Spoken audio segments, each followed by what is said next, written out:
Welcome my dear students. मैं सुनील कुमार आज की क्लास में आप सब लोगों का स्वागत करता हूं। आज की क्लास स्टार्ट करने से पहले कल की क्लास का एक जनरल रिकैप लेते हैं और देखते हैं कल हम लोगों ने क्या पढ़ा। कल की क्लास में हमने पवनों के प्रकार यानी क्लासिफिकेशन ऑफ विंड्स की चर्चा की थी। और क्लासिफिकेशन ऑफ विंड में हमने सनातनी पवने, सनमार्गी पवने या अस्थाई पवने, जिनको हम लोग प्रेवैलिंग विंड्स के नाम से जानते हैं, उनका क्लासिफिकेशन हमने देखा था। और उसमें से हमने पहली विंड्स उठाई व्यापारिक पवने यानी ट्रेड विंड्स। व्यापारिक पवने अर्थात ट्रेड विंड्स के से संबंधित जितने भी महत्वपूर्ण पॉइंट थे कल की क्लास में मैंने चर्चा की। आज आपके सामने ग्लोब के साथ साथ कुछ और मैप यहाँ पर दिख रहा होगा बोर्ड में। ये मैं क्या समझाना चाहता हूँ पहले समझ लें। व्यापारिक पवनों की एक अवधारणा में, एक प्रभाव के अंतर्गत मैंने आपको स्पष्ट किया था कि व्यापारिक पवने अपने किसी महाद्वीप के पश्चिमी क्षेत्र पर क्या करती हैं, मरुस्थलीकरण करती हैं, अर्थात रेगिस्तानों का निर्माण करती हैं। ये चीज़ मैंने कल आपको स्पष्ट किया था। व्यापारिक पवने उपोष्ण उच्च वायुदाब की पेटी से भूमध्य रेखीय निम्न वायुदाब की पेटी की ओर प्रवाहित होती हैं और मार्ग में आए हुए जल क्षेत्र से ये आर्द्रता ग्रहण करती हैं तथा अपने पूर्वी क्षेत्र पर पर्याप्त मात्रा में वर्षा करती हैं, मध्य क्षेत्र पर थोड़ा सी कम वर्षा करती हैं और पश्चिमी क्षेत्र पर, महाद्वीपों के पश्चिमी क्षेत्र पर जब ये पहुंचती हैं तो अपनी आर्द्रता अर्थात ह्यूमिडिटी लगभग खो देती हैं। परिणाम स्वरूप मरुस्थलीकरण की प्रक्रिया प्रारंभ हो जाती है। अर्थात यह देखा गया कि व्यापारिक पवनों के प्रवाह क्षेत्र, तो व्यापारिक पवनों का प्रवाह क्षेत्र क्या है, यानी ये लगभग उष्णकटिबंधीय क्षेत्र 0 डिग्री से 30 से 35 ऊपर और 30 से 35 डिग्री निम्न गोल मतलब दक्षिणी गोलार्ध तक की जो ये पूरी अवस्थिति है, यहीं पर व्यापारिक पवनों का प्रवाह है। तो इस क्षेत्र में प्रायः देखा गया कि व्यापारिक पवने पश्चिमी क्षेत्र पर मरुस्थलीकरण करती हैं। तो वही बात मैं आपके सामने प्रैक्टिकली दिखाने का प्रयास करता हूं, इसलिए मैंने मैप बनाया है। उसके बाद आज हम लोग पछुआ पवनों के डिटेल में भी चलेंगे। तो देखिए बच्चों, ध्यान से समझो। ये है भूमध्य रेखा 0 डिग्री। ये जो मैंने बनाया है ये दक्षिणी अमेरिका बनाया है। ये जो मैंने बनाया है ये अफ्रीका का नक्शा है, अफ्रीका का। अब इसको ध्यान से देखिए।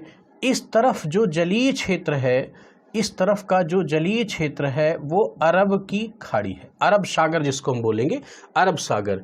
और ये जो जलीय क्षेत्र है ये आपका अटलांटिक ओशियन है, अटलांटिक महासागर है। मैंने ये 2 ही एग्जाम्पल आपके सामने लिए हैं जिससे ये अच्छी तरह से स्पष्ट हो जाएगा, क्योंकि आपको पता है कि अफ्रीका महाद्वीप विश्व का एक ऐसा महाद्वीप है जहां से लगभग 3 रेखाएं गुजरती हैं। तो 3 रेखाओं का क्या अर्थ है? भूमध्य रेखा, कर्क रेखा और मकर रेखा। कर्क रेखा की स्थिति 23.5 डिग्री है, लेकिन हमने 30 से 35 डिग्री की बात करनी है, क्योंकि 30 से 35 डिग्री ही उपोष्ण उच्च वायुदाब की पेटी है। इसी तरह से मकर रेखा भी यहाँ से गुजरती है, लेकिन दक्षिणी गोलार्ध में 23.5 डिग्री की अवस्थिति है, लेकिन हमें 30 से 35 डिग्री उच्च वायुदाब की पेटी से मतलब है, इसलिए ये चीज़ें मैंने यहाँ पर दर्शाई हैं। तो लगभग ये दोनों रेखाएं अफ्रीका महाद्वीप के ऊपरी और निम्नतम हिस्से से गुजरेंगी। तो इससे बेहतर एग्जाम्पल आप समझ पाएंगे। इस तरफ से अरब खाड़ी है, अरब का सागर है, सॉरी बंगाल की खाड़ी नहीं, अरब सागर है। इधर अटलांटिक ओशियन है। अब आप देखिए व्यापारिक पवनों का क्षेत्र उठाइए, ये है भूमध्य रेखा। तो 30 से 35 डिग्री का ये जो क्षेत्र है, यहां से पवनें प्रवाहित हो रही हैं, ये व्यापारिक पवनें हैं। अब ध्यान से देखिए, ये व्यापारिक पवनों का प्रवाह क्षेत्र है। अब ये अपने पूर्वी क्षेत्र पर, अपने क्षेत्र के पूर्वी हिस्से पर तो पर्याप्त वर्षा करेंगी, मध्य वाले क्षेत्र पर सवाना तुल्य जलवायु का निर्माण करेंगी, लेकिन जब इधर आएंगी लगभग ये अपने पश्चिमी क्षेत्र की ओर आएंगी तो अपनी आर्द्रता खो देंगी, मरुस्थलीकरण की प्रक्रिया होगी और आप पाएंगे कि यहाँ पर काला हारी मरुस्थल मिलेगा। क्या मिलेगा? कालाहारी मरुस्थल। Number 1 example. नंबर दूसरा एग्जाम्पल लीजिए। आपने देखा है कि ये पूरा का पूरा एरिया सहारा मरुस्थल का क्षेत्र है। क्या है? सहारा मरुस्थल का क्षेत्र है। अब आप देखिए, पहले उत्तरी गोलार्ध 0 से 30-35 उत्तरी गोलार्ध के क्षेत्र में चलने वाली व्यापारिक पवनों का प्रवाह आप देखिए, ये व्यापारिक पवनें चल रही हैं। तो ये तो अरेबियन पेनिनसुला है, अरब, सऊदी अरब जिसको हम बोलते हैं, अरब प्रायद्वीप है। तो यहाँ से जब ये लाल सागर में प्रवेश करेंगी व्यापारिक पवनें, तब कुछ मात्रा में इनको आर्द्रता मिलेगी। चूंकि लाल सागर एक बहुत बड़ा जलीय क्षेत्र तो है नहीं, वो सागर है, महासागर तो है नहीं, तो इसकी वजह से ये मिस्र वाले क्षेत्र पर कुछ हल्की सी वर्षा ये करेंगी। लेकिन इसके बाद इनकी स्थिति क्या होगी? ये शुष्क हो जाएंगी और ये ऐसे टर्न करते हुए निकल जाएंगी। अब एक बात आप देखो, इसी तरह से इस जगह से जो चलने वाली पवनें हैं, इनको तो कहीं भी जलीय क्षेत्र मिल ही नहीं रहा है, तो ये क्या करेंगे? शुष्क होंगी, इनके पास आर्द्रता होगी ही नहीं, ये वर्षा करेंगे ही नहीं। तो परिणाम स्वरूप ये पूरा का पूरा क्षेत्र क्या हो जाएगा? आपका पूरा का पूरा क्षेत्र क्या हो जाएगा? मरुस्थलीकृत हो जाएगा और इससे क्या निर्मित होगा? सहारा मरुस्थल का निर्माण होगा। तो साउथ अफ्रीका से मैंने इतनी बात समझाई, बिल्कुल यही चीज आप समझिए, चिली और पेरू के मध्य आटाकामा का मरुस्थल मिलेगा। इसके मरुस्थल करण का की प्रक्रिया क्या है? वही है व्यापारिक पवनों की प्रभाविता। कैसी है? आप देखिए, 30 से 35 डिग्री से चलने वाली व्यापारिक पवनें, दक्षिणी गोलार्ध वाली व्यापारिक पवनें आर्द्रता लेंगी, वर्षा करेंगी और वर्षा करती हुई आगे चली जाएंगी, आर्द्रता खो देंगी। लेकिन ध्यान रखिए, जब यहाँ तक ये आएंगी तो इनकी ह्यूमिडिटी लगभग समाप्त हो जाएगी और उसका परिणाम क्या होगा? इस क्षेत्र पर अल्पतम यानी न्यूनतम वर्षा होगी, जिसके परिणाम स्वरूप मरुस्थलीकरण की प्रक्रिया हो जाएगी और यहाँ पर रेगिस्तान निर्मित होगा। ध्यान रखना है कि मरुस्थलीकरण की प्रक्रिया में प्रत्येक महाद्वीप के तटवर्ती क्षेत्र में चलने वाली ठंडी महासागरीय धाराएं भी जिम्मेदार है। जैसे केनारी की ठंडी जलधारा यहाँ पर चलती है, इसकी चर्चा महासागरीय धाराओं में करेंगे तो बेहतर होगा, लेकिन वह भी सहयोगी है और व्यापारिक पवनें भी सहयोगी हैं। तो इस तरह से इस एग्जाम्पल से मैंने व्यापारिक पवनें किस तरह से मरुस्थलीकरण में योगदान देती हैं, ये चीज़ें स्पष्ट करने का प्रयास किया। और अब हम आज के मुख्य विषय पर आ जाएंगे। व्यापारिक पवनों के बाद हमें अध्ययन करना था पछुआ पवनें। तो पछुआ पवनों के टॉपिक पर हम लोग चलते हैं। तो इसका स्क्रीनशॉट आपने ले लिया होगा अपनी सुविधा के अनुसार। और बच्चों, ये क्लासेस बहुत इंपॉर्टेंट है, इनको बिल्कुल ही नहीं छोड़िएगा। आपकी मर्जी है, आप जैसा चाहें वैसा करें, आप स्वतंत्र हैं, स्वतंत्र लोकतंत्र में निवास कर रहे हैं, कोई प्रॉब्लम नहीं। मेरा कर्तव्य है कि आपको मैं बेहतर से बेहतर चीज़ें प्रोवाइड करवाता जाऊं। ये आपकी अपनी नैतिक जिम्मेदारी है कि उससे कितना अंश आप प्राप्त कर पाते हैं और उसमें अपना कितना सहयोग दे पाते हैं। तो चलिए बच्चों, आज हम लोग पछुआ पवनें इनकी बात करेंगे।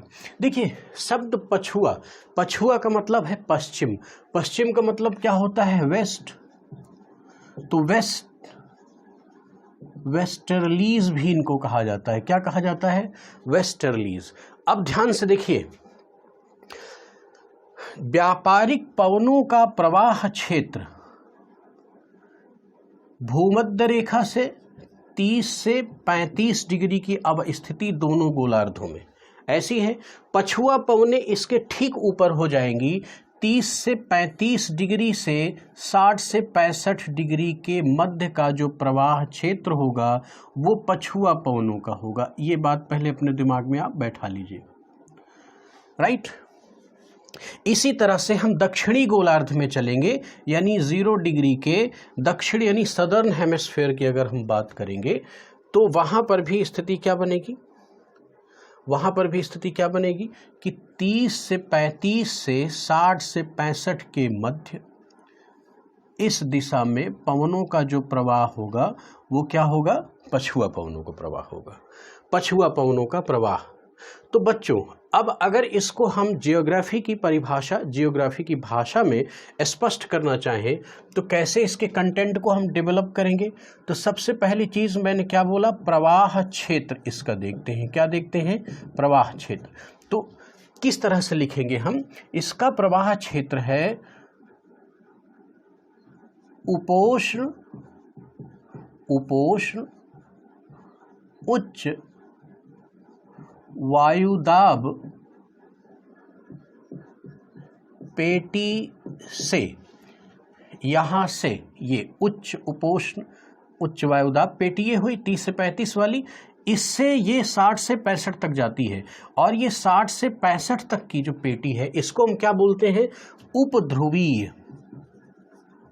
उपध्रुवीय निम्न वायुदाब की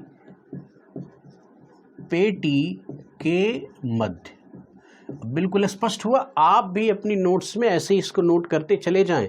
ये जो मैं कंटेंट दे रहा हूं बिल्कुल यूनिक ढंग से दे रहा हूं। मैं वादा करता हूं, दावा करता हूं कि आप पूरे YouTube चैनल में सर्च करेंगे, आपको इंफ्रास्ट्रक्चरल चीज़ें तो बहुत अच्छी मिलेंगी, तकनीक का बहुत अच्छा प्रयोग मिलेगा, डिजिटलाइजेशन मिलेगा, लेकिन मैं कहता हूं कि जो आपका उद्देश्य है कंटेंट क्वालिटी, उसमें आप तुलना नहीं कर पाएंगे, इसका दावा है। तो मन लगा के पढ़ते जाइए। इसका प्रवाह क्षेत्र ये हो जाएगा। तो देखिए अब यहाँ पर एक चीज़ ध्यान रखना है, दोनों गोलार्धों में, क्या ये प्रवाह क्षेत्र केवल एक गोलार्ध में नहीं, उच्च उपोष्ण उच्च वायुदाब पेटी से उपध्रुवीय निम्न वायुदाब पेटी की ओर प्रवाहित होने वाली पवनें दोनों गोलार्धों में, अर्थात नॉर्दर्न हेमिस्फीयर में भी और सदर्न हेमिस्फीयर में भी। तो इस बात को समझ लिया आपने, मुझे विश्वास है कि आपने समझ लिया होगा। अब अगर हम इसकी प्रवाह दिशा की बात करें, प्रवाह दिशा, इसकी डायरेक्शन क्या होगी, ब्लोइंग डायरेक्शन क्या होगी? तो अब आप देखिए, पवनें जिस तरफ से चलती हैं उसी तरफ से उसका नामकरण किया जाता है। ध्यान रखना, जैसे इस पवन का जो प्रवाह है वो दिशा क्या हो सकती है, दक्षिण पश्चिम। अगर इस पूरे ग्लोब की डायरेक्शन को देखें तो क्या होगा, ऐसे देख ले, अगर ये चीज़ मैं ऐसे लगा दूं, यहाँ नॉर्थ साउथ ईस्ट वेस्ट, तो कोई चीज़ अगर इस दिशा से चल रही है तो हम उसको क्या बोलेंगे, साउथ वेस्ट ही की संज्ञा देंगे कि नहीं देंगे, साउथ वेस्ट, यानी दक्षिण पश्चिमी क्षेत्र से प्रवाहित हो रही है। तो इस चीज़ को हम यहाँ नोट कर देते हैं, दक्षिण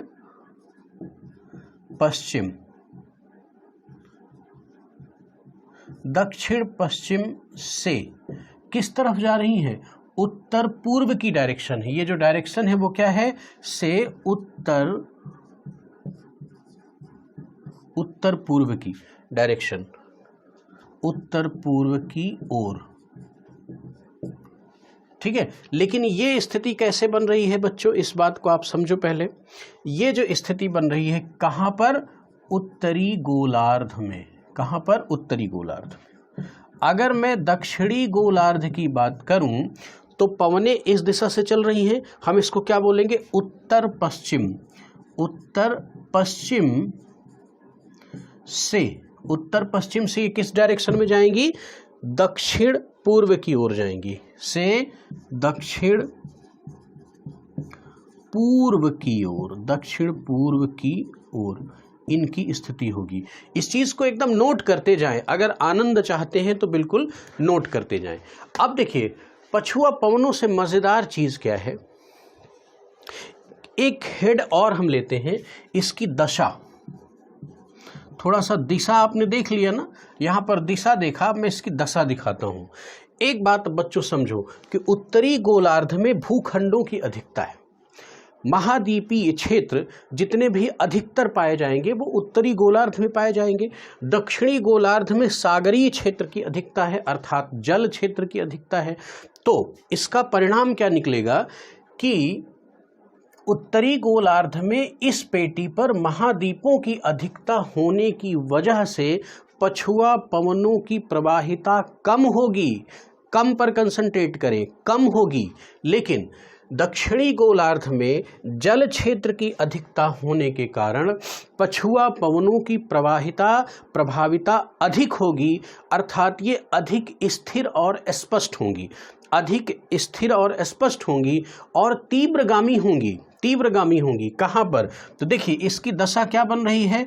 अगर मैं ऐसे कह दूं कि उत्तरी गोलार्ध, तो उत्तरी गोलार्ध में अस्पष्ट, और अगर मैं दक्षिणी गोलार्ध में कह दूं तो इस चीज को आप नोट करते जाइएगा, बहुत इंपॉर्टेंट पॉइंट है, इससे प्रश्न बनेगा, इससे प्रश्न ऑब्जेक्टिव बनने की पूरी संभावना है और मेंस राइटिंग में भी क्वेश्चन बन सकता है। दक्षिणी गोलार्ध की स्थिति क्या है? बिल्कुल स्पष्ट और तीव्रगामी, मतलब किसी भी तरह का भूखंड अवरोध न होने के कारण इनकी स्पीड भी पर्याप्त होती है, इनमें वेग भी पर्याप्त होता है, तीव्रगामी होती हैं। तो अब जब ये तीव्रगामी होती हैं तो बच्चों इसके प्रत्येक गोलार्ध की तीव्रता के आधार पर इसके नामकरण किए जाते हैं। और ध्यान रखना है, यूपी पीसीएस या यूपी स्टेट या किसी भी स्टेट की परीक्षाओं में सबसे पेट क्वेश्चन बनता है ये। तो अब देखिए दक्षिणी गोलार्ध में ये क्या है? स्पष्ट है और तीव्रगामी है। तो दक्षिणी गोलार्ध में ये जो 40 डिग्री के आसपास पछुआ पवनों का प्रवाह होगा, इसको हम क्या बोलते हैं? गरजता चालीसा। क्या बोलेंगे बच्चों? गरजता चालीसा। मतलब अगर हम इंग्लिश की बात करें तो इसको रोयरिंग 40s की संज्ञा दी जाती है। बिल्कुल ऐसे ही प्रश्न पूछता है कि किस अक्षांश पे बहने वाली पछुआ पवनें गरजता चालीसा के नाम से जानी जाती हैं। तो कौन सा अक्षांश होगा? 40 डिग्री का अक्षांश जो होगा उस क्षेत्र पर, लेकिन दक्षिणी गोलार्ध पर, ये ध्यान रखना है। किस गोलार्ध पर? कंसंट्रेट करें इधर बच्चों, गड़बड़ नहीं कीजिएगा। ये जो नामकरण है ये किस दशा पर है? दक्षिणी गोलार्ध की स्थिति में बता रहा हूं, उत्तरी गोलार्ध की नहीं, क्योंकि उत्तरी गोलार्ध में सबसे पहली चीज आपको स्पष्ट किया गया कि उत्तरी गोलार्ध में इनकी स्थिति यानी पछुआ पवनों की स्थिति अस्पष्ट है, क्योंकि उत्तरी गोलार्ध में क्या ज्यादा पाया जा रहा है? भूखंडों की अधिकता है और दक्षिणी गोलार्ध में जलीय क्षेत्र की अधिकता है। तो 40 डिग्री के आसपास जो बहने वाली पछुआ पवनें हैं दक्षिणी गोलार्ध में, इनकी तीव्रता अधिक है। इस वजह से इसको हम किस नाम से जानते हैं? गरजता चालीसा के नाम से जानते हैं। ठीक है। अब देखिए इसी तरह से 50 डिग्री अक्षांश दक्षिणी गोलार्ध, अगर मैं एक जनरली इस चीज को मान लूं कि ये 50 डिग्री का लैटिट्यूड है, 50 डिग्री लैटिट्यूड, तो इसको क्या नाम दिया जाता है? प्रचंड 50। इसको हम क्या कहते हैं? फ्यूरियस 50s इनको कह सकते हैं, फ्यूरियस 50s के नाम से जानते हैं। अब इधर स्पेस कम है, मैं इधर लिख देता हूं, चीज़ों को समझ लीजिएगा। 50 डिग्री अक्षांश दक्षिणी गोलार्ध के 50 डिग्री अक्षांश पर बहने वाली पछुआ पवनों को हम लोग क्या संज्ञा देते हैं? प्रचंड 50 के नाम से जानते हैं। उसके बाद 60 डिग्री दक्षिणी गोलार्ध पर जो पछुआ पवनों का प्रवाह होगा, ये हमने 60 डिग्री पहले से ही मार्क करके रखा है। तो गरजता चालीसा, प्रचंड 50 और चीखता 60, ऐसा कुछ इसका नामकरण कर दिया जाता है। चीखता 60 बिल्कुल सही है, चीखता 60। चीखता 60 इसका मतलब क्या? स्क्रीमिंग 60s के नाम से हम जानते हैं। ये है क्या चीज़? फिर समझ ले, कंफ्यूज नहीं होना है। मतलब गरजता चालीसा, गरज रहा है, इसका मतलब क्या? 40 डिग्री अक्षांश दक्षिणी गोलार्ध के 40 डिग्री अक्षांश के आसपास जो पछुआ पवनों का वेग है, उसकी वेग की वजह से जो उसका स्वरूप निर्धारित किया गया कि गरज रहा है। क्या कर रहा है? गरज रहा है। और 50 डिग्री के पास जब स्थिति पछुआ पवनों की देखी गई तो और तीव्र है, तो उसका नाम कर दिया गया कि प्रचंड 50, यानी प्रचंड स्वरूप है, फ्यूरियस एटीट्यूड है इस समय किसका, पछुआ पवनों का, वेस्टर्लीज का। और इसी तरह से 60 डिग्री अक्षांश पर कह दिया कि चीखता, मतलब कोई चीख नहीं रहा है, कोई व्यक्ति तो है नहीं, हवाएं हैं, हवाओं की जो तीव्रता है पछुआ पवनों की, उस वजह से इसके इन पार्टिकुलर लैटिट्यूड्स यानी अक्षांशों पर इसके नामकरण कर दिए गए। बिल्कुल नोट कर लीजिएगा, 100% संभावित सवाल होते हैं, इससे बिल्कुल गड़बड़ नहीं कीजिएगा। अब देखिए इसकी दशा हो गई। अब दशा के बाद इसमें महत्वपूर्ण चीज़ है कि इसके प्रभाव क्या हैं। इसके प्रभाव को हम लोग देखेंगे। पछुआ पवनों, ये सब स्क्रीनशॉट ले लीजिए, ये आपका काम है कि इसको कितना सजो के आप रख पाते हैं, दैट्स योर ऑन ड्यूटी। अब दशा हमने देख लिया, अब हम इसके प्रभाव को समझेंगे कि इसका प्रभाव क्या होगा, क्योंकि अगर प्रभाव को नहीं समझे तो हमारा टॉपिक अधूरा है, फिर यूपीएससी में और मेंस राइटिंग में आप बेहतर परफॉर्मेंस नहीं कर पाएंगे। यानी पछुआ पवनों के हम प्रभाव की बात करेंगे। तो देखिए पछुआ पवनों का प्रभाव क्षेत्र कहाँ पर है, 30 से 35 डिग्री से लेके 60 से 65 डिग्री दोनों गोलार्धों में। हम उत्तरी गोलार्ध से अगर देख लें, क्योंकि यहाँ पर भूखंड अधिक हैं, तो किसी भी भूखंड के पश्चिमी क्षेत्र को ये पहले टच करेंगी। किसको टच करेंगी, पश्चिमी क्षेत्र को। तो ये पश्चिमी क्षेत्र को जब टच करेंगी और कोइंसिडेंसली अगर उससे पहले, जैसे मैं यहाँ पर एक बड़े शेप में बना दूँ, इधर कोई जलीय क्षेत्र है, तो ये क्या करेंगी, इस जलीय क्षेत्र से आर्द्रता ग्रहण करेंगी, ह्यूमिडिटी को होल्ड करेंगी, और क्या करेंगी फिर, तो इस महाद्वीप के पश्चिमी किनारे पर ये क्या करेंगी, वर्षा करेंगी, वर्षा करेंगी। फिर इसके बाद जब ये मध्य की स्थिति पर पहुंचेंगी तो वर्षा की मात्रा कम हो जाएगी, क्योंकि आर्द्रता खो जाएगी। और यही पवने, अर्थात ये पछुआ पवनों के प्रवाह क्षेत्र पर, प्रभाव क्षेत्र पर जब ये पवने पूर्वी क्षेत्र पर पहुंचेंगी तो इस स्थिति में ये क्या करेंगी, अपनी आर्द्रता लगभग खो देंगी और न्यूनतम वर्षा करेंगी। देखिए बिल्कुल व्यापारिक पवनों के विपरीत स्थिति बन रही है। व्यापारिक पवनें क्या कर रही थी कि अपने प्रभाव क्षेत्र पर पूर्वी महाद्वीपों के पूर्वी क्षेत्र पर आर्द्रता, समुद्री क्षेत्र से आर्द्रता ग्रहण करके यहाँ पर वर्षा कर रही हैं। बीच में सवाना तुल्य जलवायु का निर्माण करते हुए अपने पश्चिमी क्षेत्र पर न्यूनतम वर्षा करते हुए मरुस्थलीकरण कर रही थीं। लेकिन यहाँ पर क्या है, ये पूर्वी क्षेत्र पर, इस प्रभाव क्षेत्र पर, यानी पछुआ पवनों के प्रभाव क्षेत्र पर जो भूखंड होंगे उनके पूर्वी क्षेत्र पर अल्प वर्षा होगी। और ध्यान रखना है कि ये समशीतोष्ण यानी टेम्परेट जोन का लगभग एरिया है, इसलिए इस क्षेत्र पर शीत मरुस्थल क्या होंगे, शीत मरुस्थलों का निर्माण होगा। यहाँ पर उष्णकटिबंधीय मरुस्थल और यहाँ पर शीतकटिबंधीय मरुस्थलों का निर्माण होगा। तो अब इस चीज़ को मैं थोड़ा सा आपको लिटरली लिख देता हूँ ताकि आप बेहतर ढंग से अपनी नोटबुक में उसको नोट कर लें, इन फ्यूचर ये आपके काम आएगा। तो देखिए सबसे पहला इसका प्रभाव क्या होगा, सबसे पहला प्रभाव क्या होगा कि ऐसे देखिए, महाद्वीपों के पश्चिमी क्षेत्र पर, कहाँ पर, पश्चिमी क्षेत्र में ये क्या करेंगी, वर्षा करेंगी। वर्षा करते हुए, अब जो लिख रहा हूं उसको बहुत ध्यान से समझिएगा, ब्रिटिश तुल्य, जिसको हम लोग यूरोपियन भी कहते हैं, ब्रिटिश तुल्य जलवायु का निर्माण करेंगी। क्या करेंगी, ब्रिटिश तुल्य जलवायु का निर्माण करेंगी। कहाँ पर करेंगी, ध्यान रखिए, पश्चिमी क्षेत्र पर यानी पश्चिमी किनारे पर। इसका दूसरा प्रभाव क्या होगा, मध्यवर्ती क्षेत्र पर,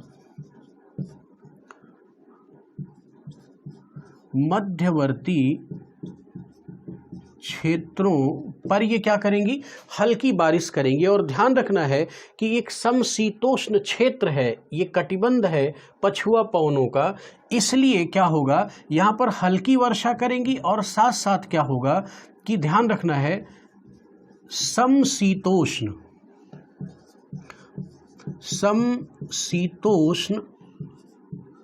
कटिबंधीय घास भूमियों का निर्माण करेंगी। बहुत इंपॉर्टेंट पॉइंट दे रहा हूं, घास भूमियों का निर्माण करेंगी। क्या करेंगी? घास भूमियों का। अब देखिए, समशीतोष्ण कटिबंधीय घास भूमियों का मतलब क्या है? ये घास भूमि का एक सेपरेट टॉपिक होता है, लेकिन मैं आपको बता देता हूं कि जैसे अमेरिका है, उत्तरी अमेरिका में प्रेयरीज के नाम से ये शीतोष्ण समशीतोष्ण कटिबंधीय घास भूमियां जानी जाएंगी। यूरोप में स्टेपी के नाम से जानी जाती हैं। अफ्रीका के साउथ अफ्रीका वाले क्षेत्र पर ये वेल्ड के नाम से जानी जाती हैं। ऑस्ट्रेलिया में डाउन्स के नाम से जानी जाती हैं और दक्षिण अमेरिका क्षेत्र में पंपास के नाम से जानी जाती हैं। इन घास भूमियों का मतलब क्या? एक फर्टाइल लैंड होती हैं।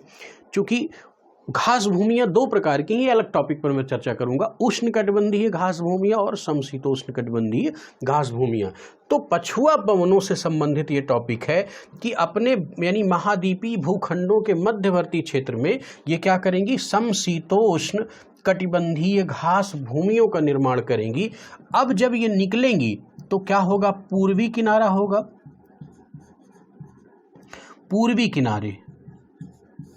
पूर्वी किनारों पर ये क्या करेंगी? पूर्वी किनारों पर ये करेंगी मरुस्थलीकरण। लेकिन कैसा? शीत मरुस्थलों का निर्माण करेंगी। शीत मरुस्थलों का निर्माण करेंगी। तो ये इसकी प्रभाविता रही। इस प्रभाविता को अगर आपने समझ लिया है तो अब हम लोग अगले टॉपिक पर बढ़ेंगे, जिसका नाम है अगली सनातनी पवन। ध्यान रखना, हम लोग प्रिवेलिंग विंड्स पढ़ रहे हैं। तो पहले मैंने कल की क्लास में व्यापारिक पवनें बताई, आज की क्लास में आपको पछुआ पवनें यानी वेस्टर्लीज बता दिया हूं। अब उसके बाद उसी सनातनी पवनें अर्थात प्रिवेलिंग विंड्स का जो अगला इंपॉर्टेंट हिस्सा है वो है ध्रुवीय पवनें। वो क्या है? बस थोड़ी सी छोटी सी क्लास है, इसको भी आप पूरा कर लें और एक एक चीज़ नोट करती जाइएगा। किसी भी एग्ज़ाम में अच्छी परफॉर्मेंस देंगे, इसका मुझे पूरा विश्वास है। तो अब देखिए, ध्रुवीय पवनें, अब ध्यान से सुनिए। ध्रुवीय पवनों को हम लोग ध्रुवीय पूर्वा के नाम से भी जानते हैं। क्या कहते हैं? ध्रुवीय पूर्वा, पोलर ईस्टर्लीज क्यों कहते हैं? मैंने आपको बताया है कि पवन का प्रवाह क्षेत्र यानी उद्गम क्षेत्र जिस दिशा में होगा उसी दिशा, अब मान लीजिए ये जो दिशा है तो ये क्या है? आप देखिए जरा इस चीज को, उत्तर पूर्व से ये इसकी ओरिजिन हो रही है और इसका प्रवाह क्षेत्र क्या है? दक्षिण पश्चिम की ओर। तो हम इसकी दिशा क्या निर्धारित करेंगे? हम इसको क्या कहेंगे? तो ये उत्तर पूर्वा वाली दिशा है। तो इसी तरह से इसको पूर्वा शब्द क्यों कहा जाता है? क्योंकि ये दोनों पोल पर, ध्रुवों पर, ये इस दिशा से ऐसे बहती हैं। इनका प्रवाह क्या होगा? उत्तर पूर्व होगा। लेकिन बहुत ध्यान से बच्चों मेरी बात को समझना, मैं क्या बोल रहा हूं, बहुत ध्यान से समझिएगा पूर्वा पवनों को। चूंकि ध्रुवों पर कोरियालिस बल सर्वाधिक होता है, ये मैंने आपको कोरियालिस बल वाले चैप्टर में पढ़ाया है। ध्रुवों पर कोरियालिस बल अत्यधिक प्रभावी होता है, इसलिए ये पवनें अपने आप को उत्तरी गोलार्ध में दाहिने बहुत ज़्यादा मात्रा में झुक जाएंगी, बहुत ज़्यादा मात्रा में झुकाव ले लेंगी। और इसी तरह से मैंने आपको बताया है कि दक्षिणी गोलार्ध में ये बाएं झुक जाएंगी, अत्यधिक मात्रा में झुक जाएंगी। तो ऐसा लगेगा कि पूर्व से पश्चिम की ओर ही इनका प्रवाह हो रहा है, पूर्व से पश्चिम की ओर ये प्रवाहित हो रही हैं, इतनी बेंड हो जाएंगी। इसीलिए इसका संबोधन किस चीज से किया जाता है? पूर्वा से किया जाता है। ये बात क्लियर हुई? अब आप देखिए, तो उसी हेड पर अगर हम चले तो इसका सबसे पहले देखेंगे कि प्रवाह क्षेत्र क्या है। तो बच्चों देखिए, प्रवाह क्षेत्र क्या है? इसका बेल्ट ये है, ये तो ये क्या है? ये उपध्रुवीय निम्न वायुदाब की पेटी से ध्रुवों तक, उपध्रुवीय